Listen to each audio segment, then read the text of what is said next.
নমস্কার সবাইকে, blog express চ্যানেলে আপনাদের সবাইকে স্বাগত জানাই। আজকে সকালবেলা, সকাল বলতে ভোর রাত্রিও ঠিক না, আধা রাত্রি, সরস্বতী পূজার দিন। তো 2 তারিখে যে সরস্বতী পূজা ওইটা ভোর রাত।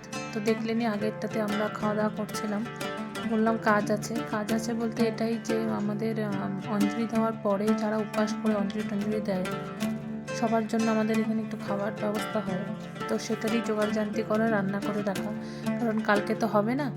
ওর জন্য হবে বাঁধাকপি আর মুগ ডাল আর ভাত, সাধারণ একদমই সিম্পল। তো এই যে এখানে রান্নার সব জিনিসপত্র রাখা আছে।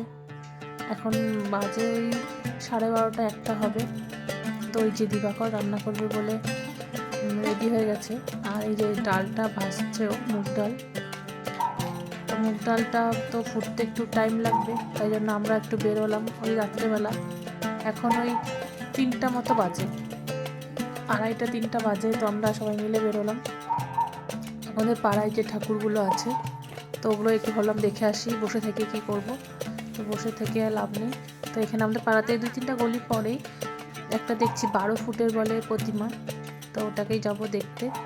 তো আমরা এই যে 5 জন বেরিয়েছি।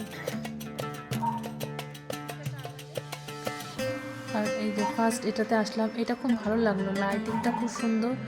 আর এটার মানে থিমটাও ছোটো মোটোর মধ্যে সরস্বতী পূজা হিসাবে খুব সুন্দর। মেয়েদের ওপরে একটা ডিপেন্ড করে একটা মানে ওনারা করছে, যে দেখতে পাচ্ছেন, আপনারা একটু পজ করে দেখবেন। আর এটা হচ্ছে লোকনাথ মন্দিরে আরেকটা পূজা। তো এটা গ্রাম্য পরিবেশ দিচ্ছিল, তো ওটা আমি একটু আমরা দেখতে আসলাম। এই যে একটু গ্রাম্য পরিবেশ, একটু ঘর দিয়ে এরকম ভাবছিলাম অনেক বড় কিছু, কিন্তু সেরকম কিছুই না। তো আসতে গিয়ে আরেকটা পড়লো। এই যে এটা একটা ঠাকুরটা আনছে, ঠাকুরটাকে ঢেকে রাখছে, কালকে পূজা হবে, মানে কালকে বলতে আজকে ভোরেই। আর এখানে ওই যে অ আ ক খ হিন্দি লিখছে। আর এটাই হচ্ছে 12 ফুটের সেই প্রতিমাটা, কিন্তু আদৌ 12 ফুটের কিনা বোঝা যাচ্ছে না। কিন্তু ব্যাপারটা হচ্ছে এই ঠাকুরটা না ঠিক সরস্বতী ঠাকুর না, এটা হয়তো শিব ঠাকুর হবে, ওটাকে মডিফাই করে সরস্বতী ঠাকুর বানিয়েছে হয়তো, আমরা এত শিওর না। কারণ কি মুখটা কীরকম গোল গোল মতো, আর কপালের যে টিপটা আছে অত উঁচুতে আমি দেখাতে পারছি না।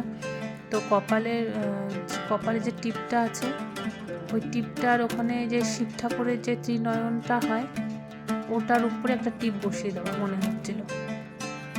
আর এটা দেখতেই শিব ঠাকুরই লাগছিল, সরস্বতী ঠাকুর একটুও লাগছিল না। তো ওই তো কয়েকটা ঠাকুর দেখে আমরা বাড়িতে চলে আসলাম। এই যে এখন বাকি রান্নাগুলো হচ্ছে, ডালটা ফোড়ন হবে, বাঁধাকপি হবে। এই যে এখন টাইমটা দেখুন 5টা 7। আমরা এই যে চা খাচ্ছি, লাল চা সবাই মিলে।